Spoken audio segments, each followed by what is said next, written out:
Welcome to Like a Doss, the podcast where Ronnie Doss will share with you insights around life, legacy, and leadership. For more information about our resources, visit our website at dossteam.com. Now let's join the podcast. Well, hello guys, it's Ronnie Doss. Welcome back to episode 10 of Like a Doss. We're now in the double digits. This thing's for real now. So yeah, Joel, we're excited. I've got my man Joel Bennett. Joel, what's up, bud? I didn't know that 10 was the magic number, but by golly, we made it, and I'm happy about it. Love spending time with you, Ronnie. Oh, good, man. Thanks. So you've been traveling. I've been traveling, so it's good to get on here and put some stuff down and send it out to say hi to everybody. So what's going on with you, bud? Well, I tell you, my travels have been okay. Your travels have been amazing. And I mean, you got to do something this last week that it's a second time around for you. But everyone listening, this guy is now speaking to the leaders and managers and the important people at NASA. He's teaching them some leadership skills. Ronnie, I sit amazed every time you tell me, hey, guess what? I'm going back to NASA. I get so excited, not only for you, but for them. So tell me what it was like. How'd it go? Oh, well, it went great. Last Wednesday, I was down there. Obviously, anybody that follows me on social media, I posted a few pictures. But really, really great training, Joel. So much fun. A lot of engineers in the room. I mean, this is kind of rocket science kind of people. So it was interesting. Very, very brilliant minds in the room. And it's always exciting to get around people that are big thinkers, that have been a part of so much history. Being an American, NASA is such a big deal. It means so much. Everywhere that I look when I'm down there, I see the American flag, the NASA symbol. But the people are amazing, man. It's just been such a great organization. They've brought me in and kind of embraced me, and they're just so kind. So I am absolutely thankful for them. And anytime I'm around them, I leave, with a bigger vision for my life, for what it is that I want to do. And it reminds me that we have this really, really big universe to explore and not to think too small. And when I left, I felt really good. And just like every time I leave the property there, I mean, they're always doing something to make me feel appreciated. And they created a great experience for me this time. I got to go over to the Kennedy Space Center the beach cabin, which is where the beach cottage. It's where all the Apollo astronauts would stay the night before they would go on a launch. So really cool, man. It was like, if these walls could talk, it's every mission that's gone to outer space. This is where the guys stayed the night before and after they would get back. And so just really, really special, man. It was really nice. Felt good. And great stuff. That is amazing. I mean, the limited amount of people in the United States and in the world really that would get that opportunity. In the first place, how did you get to this opportunity, get to this place and get this opportunity? And was this something on your radar, say 10 years ago? No, absolutely not. I mean, we've talked, so many people have asked me about it. I would have never imagined 10 years ago. It's funny you mentioned 10 years ago. Last week on the Wednesday that I was at Kennedy Space Center was my 10-year anniversary of speaking full-time. And so cool. It started June 22nd, 2006. And so it's been 10 years. And I would have never imagined that. For me, with my faith and what I believe, I think that, you've got to believe big, you've got to prepare big, and big things happen. But no, it wasn't on my radar. And so I've used it now, I guess, to ask myself, where do I want to be 10 years from now? What's next? What's the big company? What's the big, going to the White House? I don't know what that would be and doing leadership training. But no, it wasn't on the radar. But how it happened is I spoke at an event, and there was a lady there who saw me, who works within NASA, and really liked what she saw. And I did 2 sessions at an event that she saw me speaking at. And, she asked me to come work with the team and asked me if I would. And I said, sure, of course. And when she told me she was with NASA, I was very intrigued. And, that started a process of answering. They asked me questions, interviewed me again, lots of different stuff, checked everything out, and went through. It was about a year. And then last September was my first time down there. This was actually my 3rd time back down there. And then I'll be back at Kennedy Space Center 2 more times within the next, I think, 3 or 4 months. And so, it's an ongoing thing. They keep asking me back, and I do, basically 1 day training at a time, 8 or 9 hours. And we talk leadership, we talk teamwork, we talk focus, commitment, all the things that they're great at. And so it's really great to be able to talk to these people, get some of their feedback, hear from them, what drives them. I mean, there were people in the room that have been at NASA for almost 30 years. and these are engineers. These are very brilliant people. And so, they're there because they know that they're onto something that's different than what other people are onto. They feel that what they're doing is unique, and that's really kind of the why that drives them, as there have been many times that they could have quit and gone somewhere else and done something else. But, NASA is a very interesting and yet special organization. And I think that no matter what a person's age is, I think you can look back in history and see what all they've done, but also, where they're going. And that's the thing that I'm, so excited to be a part of. Oh, that's exactly right. I mean, I know for me, I'm a little bit older than you, and I remember being very young and seeing the Apollo missions. I didn't see all of them because I was, a little too young for that. But I remember that, and I remember how intriguing as a kid. You're going, oh shoot, I'm going to be an astronaut. Mm-hmm. And then as I grew older and we began doing the shuttle missions, I remember them like it was yesterday, how amazing that whole process was.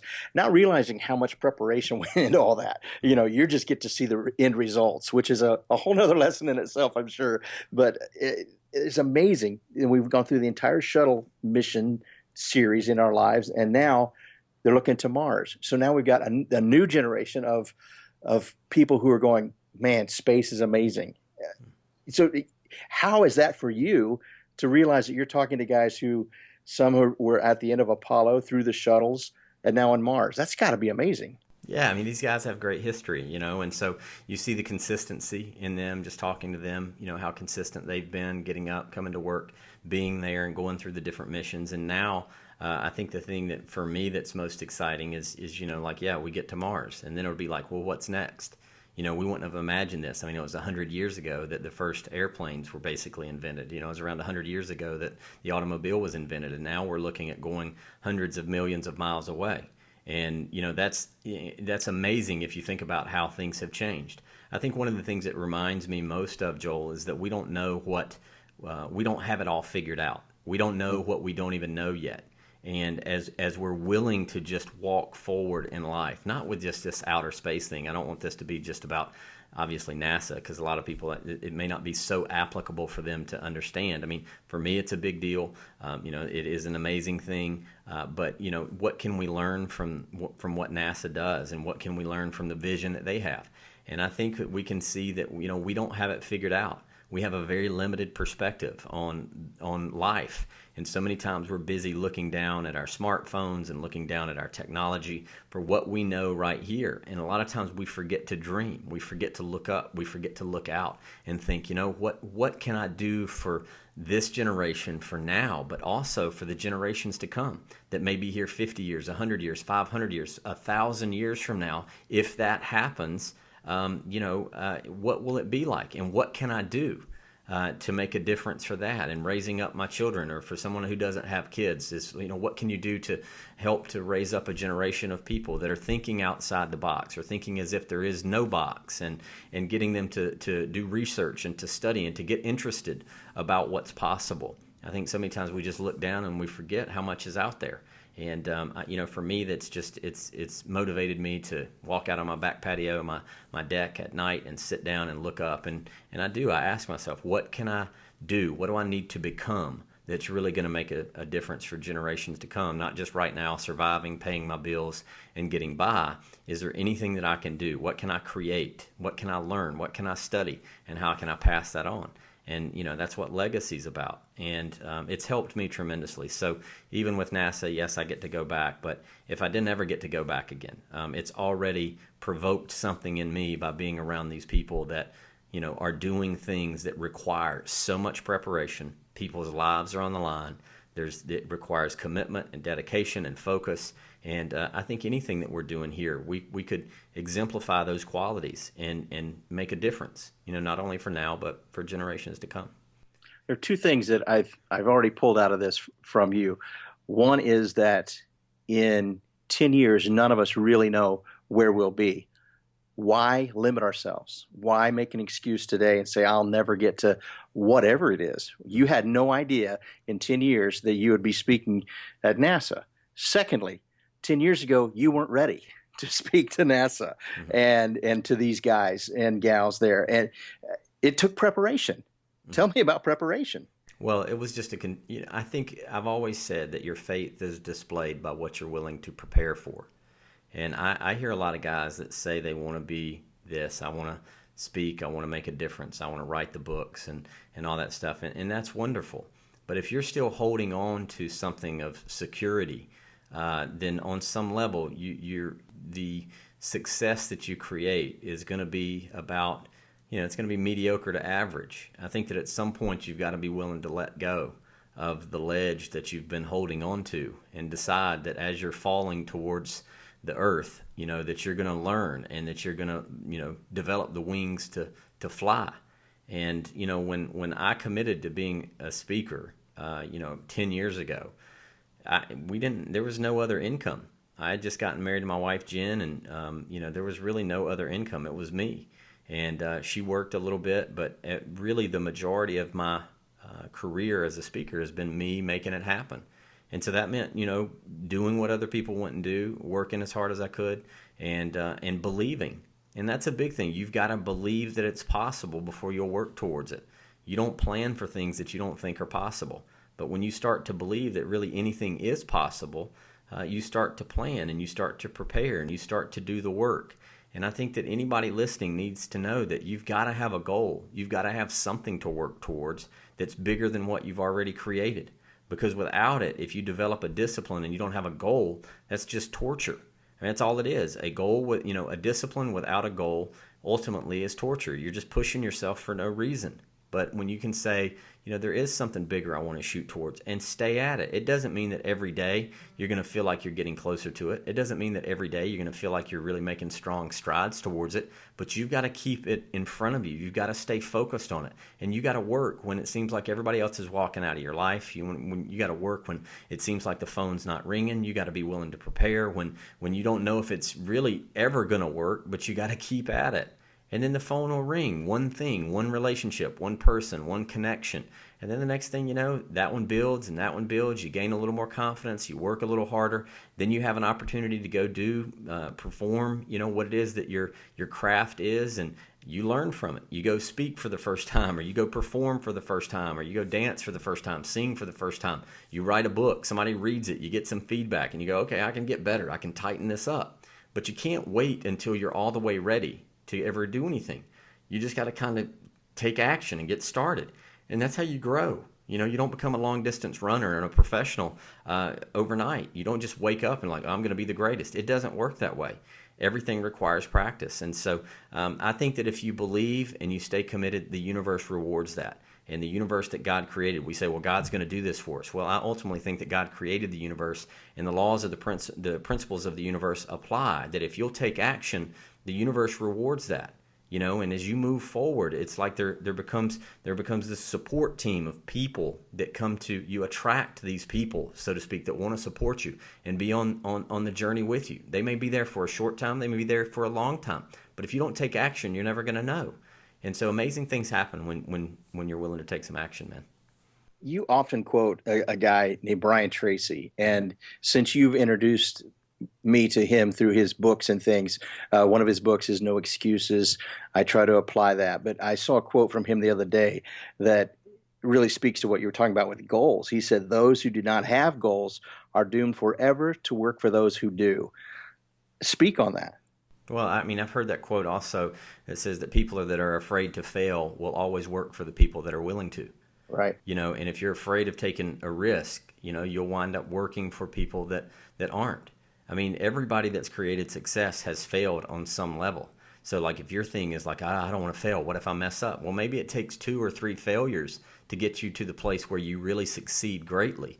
When you get to that thing and you succeed greatly, do you think it would be worth it? Well, absolutely. If you can't handle the discomfort, if you can't handle the frustrations, if you can't handle the stresses, you're not going to be able to handle success. And so, it doesn't mean that you got to wake up today and go, I have no fears, I have no worries, I'm going to do it. No, nobody's that way. Nobody. Anybody that tells you they don't have fears, they got no worries, and they're just going for it no matter what, and that there's not a little bit of nervousness in their, little nervousness in their stomach and their gut when they get after it, they're lying. We're all human. We're all conditioned. We all have programming for self-preservation. We all have programming to be careful and to look at situations and assess situations. And when something's unfamiliar, we don't typically jump right into it. It takes a little time. But the time to take some action is now. The time to get past those excuses and to say, you know what, this is crap. I'm making up these stories just to keep me safe, to keep me comfortable, to keep me alive. Even though I'm just, barely surviving, this is not what's going to get me to the next level of really thriving. And that means looking at your excuses, the stories that you've created, and say, you know what, those stories are done. Those stories don't serve me. I've told myself that long enough. And so now I'm going to decide what are a few qualities that I need to really exemplify in my life, and what would be the action steps that I can take. And today's the greatest day on the planet to get started. And it's really that simple. And if you see yourself doing it day in and day out, you're not going to be perfect every time, but if you see yourself doing it, then you start to believe that that's who you are. And once you really believe that that's who you are, you start to take more bold, more massive action, and then you move closer towards your desired goal. A few minutes ago, you mentioned attracting. I've heard of the law of attraction, but I'd like you to speak on that a little bit too. How we can draw the people that we want to be around, and then weed out the ones that really are not helping us move forward and being better leaders. Tell me about the laws of attraction. Well, I don't know. I've heard a lot about that. There was the movie The Secret years ago, which was, it was a great movie, had some great stuff in it. But I think ultimately, what you believe about you, you tend to attract on some level. And even if you don't attract it so much, what you believe, you tend to look for. And so if there's 100 opportunities that go in front of you, and you believe that you're the kind of person that really finds great opportunities, that takes advantage of great opportunities, you're going to sift through some opportunities that may not be that great and go, yeah, I'm not really interested in that one. And then when you find that one, you jump on it and you make it happen. Doesn't mean you're going to be successful with it, but you still believe that you're that person. If you tell yourself that and you continue to affirm that and then take some action on it, what you see yourself as that person, you'll attract, or at least you'll pick out what seems to be better opportunities. And you'll kind of know. There's times in your life, Joel, I know you know this for sure, that you just have this feeling that this is not for me. This isn't right. Too many times what people do is they become very impatient. They become hasty because they're desperate. They've got something to prove. They need everybody to know that they've got it figured out, and they'll jump on just about anything. And if it's flashy and blingy and it looks good and the person can talk the talk, they're like, yeah, this is who I need to go into business with. This person's got a Rolex on and they've got a really nice car, and that's what I need to do. This is a good opportunity. When deep down, if you were to take a moment, get quiet your mind, and really go with your gut and ask yourself, what is it really about this person that's attracting me to them? What is it? And is there anything that I should really be looking for?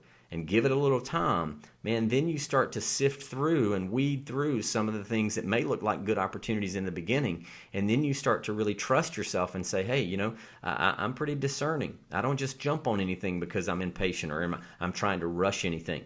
And that's how you kind of sift through relationships or people. Because as you get more committed, this is the thing that I've seen, the more committed you are to your goal and the harder you work at it, and people see you getting after it, they want to be around that. They do. People want to work with successful people. People want to work with people that are excited about life. This is why so many people don't attract good relationships to them. They're not excited about anything. They're not, you talk to them, they're just like, yeah, that's good. What you going to do? We're worried about what we're doing this weekend. We're going to party and have a good time. Other people, you get around people that are making a difference, they're not talking about this weekend. They're talking about next month. They're talking about next year. They're talking about their 5-year goals. They're talking about where they want to go, where they want to be. And it doesn't mean that they're going to arrive there perfectly. Doesn't mean there's not going to be a journey, a lot of sacrifices along the way, but they know where they're going. This is how you attract better people to you. I always say that if you want to attract great people, if you want to attract good people, you've got to make yourself more attractive. And that is not physical. That is not makeup, hairdo. That's not, those things matter. It does matter that you take care of yourself, because we live in a society that's very judgmental. On some levels, we're very superficial. We're looking at the surface, how things look, but you've got to make yourself attractive. That means enhance your conversation. I should do a class on how single women should look out for men, what kind of men they should look for and what kind of men they should avoid. Because I'm telling you, as you increase your capacity for conversation, as you're more knowledgeable, as you know more about what it is that you want to do, where you want to go, and you can speak to that, and you've got rich conversation about you, then you're not just attracting some dude that's trying to take advantage of you, sleep with you, and move on. you're attracting the kind of person that really has something to bring to the game. Now, that doesn't mean a guy that, that is smart or that has a little more going for him doesn't mean that he's not going to be a player too, because there's that. But you start to attract to you how it is that you are and what it is that you are. And so I think that all of us really need to always be improving ourselves so that when we have the opportunity to be in the presence of people that are making things happen, that we can keep up, that we can at least add to the conversation, that we're not just sitting there like a knot on a log. And I think that's what really opens a lot of doors to get to the next level. So that's kind of, that law of attraction. So, yeah. That's good. That's good. And to speak on to that too, with when you want to attract and to become a better leader or whatever your area that you're interested in, it's good to tap into mentors and people and even trainers who can help you. You and I just did a class, a Taibo class, and we're not doing it with just some schlub off the street.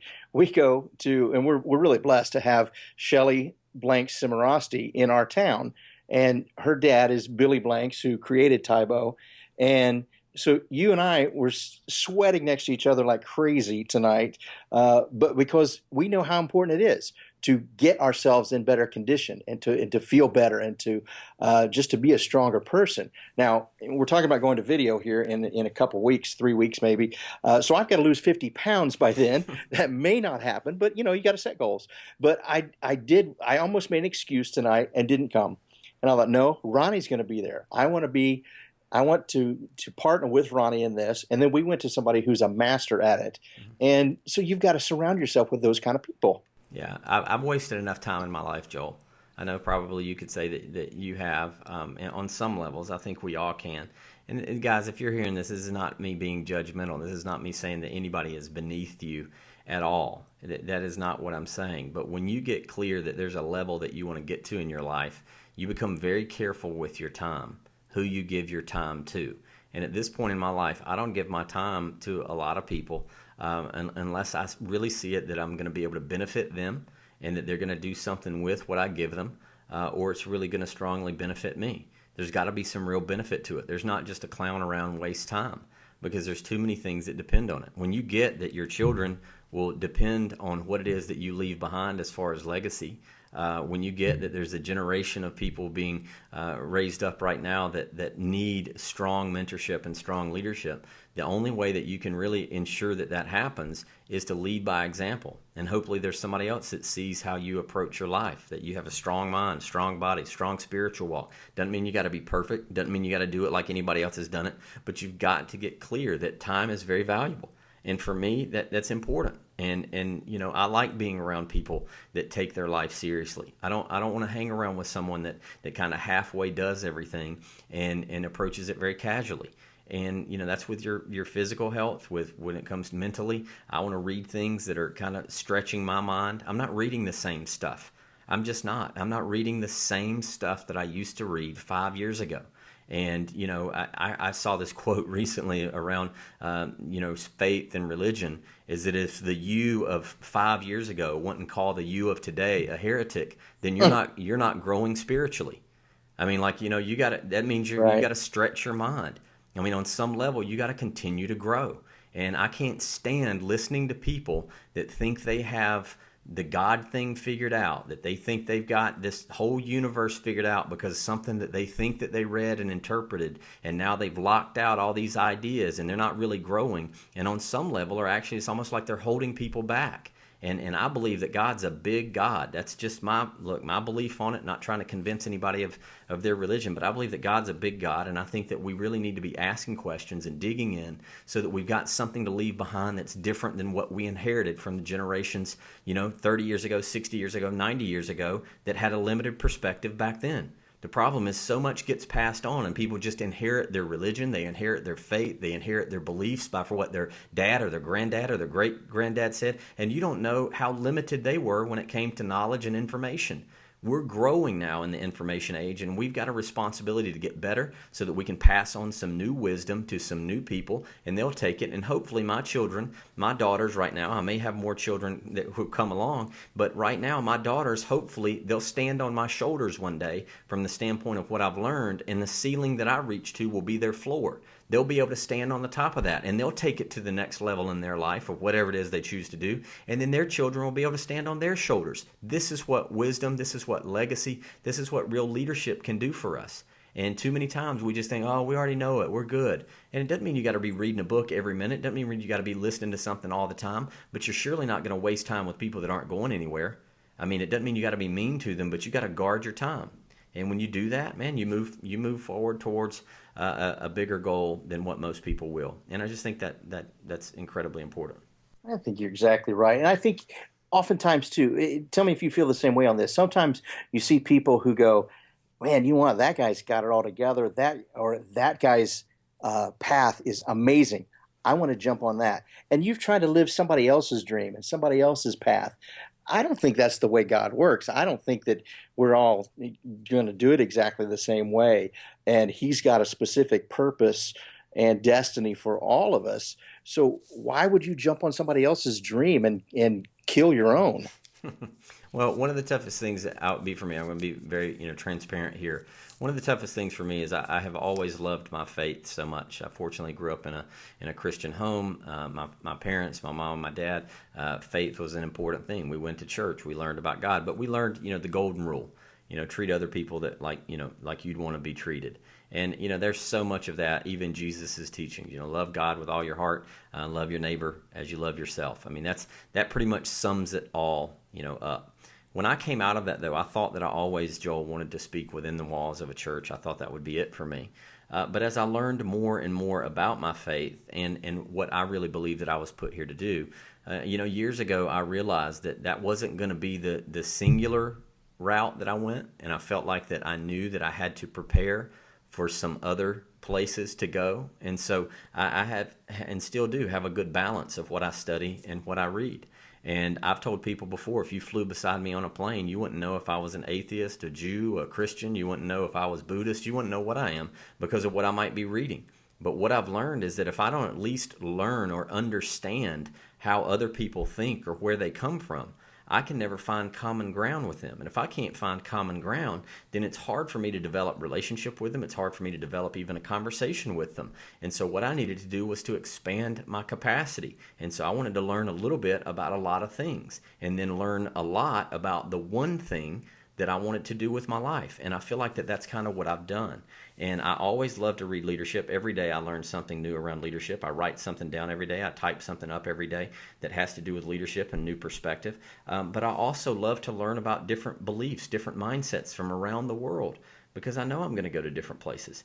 And in that, it was kind of challenging for me because I thought, well, I'll just speak in church and that'll be it for me. And that was it. But what the challenge was learning to kind of branch out and still have people within the church see me as a church person, a person that loved the church, loved the community of a local church, because I do. I think it's a wonderful thing, and I think it's needed. I think it's very, very needed. But also to be able to say, hey, this isn't where I'm going to stay. I'm going to go out and I'm going to represent, Christ to me as a Christian, the love of God. And I'm going to go out and be a light to places that maybe aren't seeing it or experiencing it as much, and be able to do both. And finding that balance was very tough for me. It was. It just, and it has been. But now that it's really started to happen, I understand why I had the feelings that I did back 5 years ago when I was saying, no, I'm not going to just commit to going this one route. I'm not going to be an echo of someone else. I'm not going to say things, talk like everybody else has talked. I'm going to find my own voice and be my own man here. And it's paid off. But there were definitely times where I was going, what am I doing? Why am I not just committing to going this route? But I'm very thankful that I was true to that and that I did the work. Yeah, that is good. That gives us good perspective. It also gives me an opportunity to share. You were talking about relationships. You're going to start the Life Legacy series in July. Anybody that's listening, you got to jump on this. You go to DOSteam.com and find out how to become a subscriber to that. But you're going to start talking about relationships. And in a whole month, it'll be hard to get everything that you have about relationships down. But I can't wait for that to get started, because relationships are what all this is about. Being a leader is going to help you in these relationships, and living your dream and your calling and your destiny is what we're here to be and to do, right? Well, so here's a little perspective on it. If you're doing what you're doing for you and how it looks on you, and how much money you can put in your pocket, and how nice your house can be, and how nice your car can be, and how flashy it can be. If you're doing what you're doing for you, then no, you don't necessarily need to learn to work with or build other people. You can just use people to build your agenda. That's if you're just focused on you. So that's fine. You might not need relationship. All you need to learn to do in relationships is manipulate people and control them to do what it is that you want them to do. However, if you want to be the kind of leader that can kind of reach into the community, lift people up, raise the consciousness, the awareness, the thinking, the mindsets of the people around you, you're going to have to get good with people. And that means you're going to have to get good with you. That means you're going to have to be able to look in the mirror and work through some of your challenges, be authentic, be bold, be transparent, be you, and create the space for the people around you to do the same. It means you got to stop judging yourself so hard. You got to stop beating yourself up, talking down to yourself so much, because as you continue to do that with you feel, you think, you vibrate, your energy, your spirit starts to lower, and that's who you'll start to attract around you. But if you really want to move down the road and create some great success along the way, you got to have some good people with you. Nobody's done awesome things all by themselves. Everybody that's created something great had some people around them to help them and to support them. And if you want good people around you, you're going to have to act better. You're going to have to think better and think relationship. And I say relationships are the key, man. They're the key to life. I mean, one thing led to the other for me to speak at the event where I met my friend that introduced me to NASA, that opened that door for me, all because of relationships. And I can look back over my life and see where one led to the other. And this is why it's so important to be kind to everyone along the way. Whether you feel like you're moving up the ladder of success or you happen to be taking a fall and falling down it, be nice to everyone, because you never know when you're going to meet somebody else depending on what direction it is that you're going or what direction that they're going. And so relationships, they really are huge. So, yeah. Man, episode 10. Can you believe it? Like a DOS, episode 10 is now done. Give him one more nugget before we go, Ronnie. Thanks. Oh, good. Well, thanks, man. I think the big thing is dream again. Start dreaming again. I mean, if I were to ask you listening right now, how often have you in the past month went and set out, got quiet, prayed, meditated, did what you did, went out and sat up at night looking at the stars, started to think big, dream again, and then wrote down what you wanted to create with your life, and then put some specific action steps to lead towards it? How often you've done that? I would bet that the number are very, very few. And so hopefully from episode 10 tonight, today, whenever you're listening to it, that you will do that you'll ask yourself a few questions. Where am I holding back? Where am I playing small? And what are the prices that I'm paying for that? And who else is going to have to pay for it? I mean, if you play small, don't put a game plan together, don't dream big, don't put some action steps down and then take some bold, massive action. What's the price you're going to pay for that? Because you just never know. You never know. And so I would just say dream again. Please, if you're listening to this or you know somebody that needs to not just dream again, but you care enough about someone to want to light a fire within them to do something. I heard a great quote the other day that bosses or managers light a fire under people, but leaders light a fire in people. And so if you know someone that maybe needs to have a fire lit in them, or you just want to support them, share this with them and hopefully get them to dream again. Talk to them, ask questions, ask people, hey, what are you dreaming about right now? What matters to you? What do you want to create? And not being pushy at all, but just creating and provoking some good conversation. If you do that with yourself, do that with other people, life gets rich, good things happen, and man, you can make a big difference. All right, appreciate you. Thank you guys so much. Hope you guys have a great rest of the day, rest of the week. And if you need us, you can email me for sure, info @dosteam.com. We'd love to hear from you. Just know that we appreciate you, and you guys are awesome. Look forward to talking to you again soon. Bye-bye. Thank you for joining today's podcast. The Like a DOS podcast is released every first and third Friday of the month. For more information, visit our website at dosteam.com.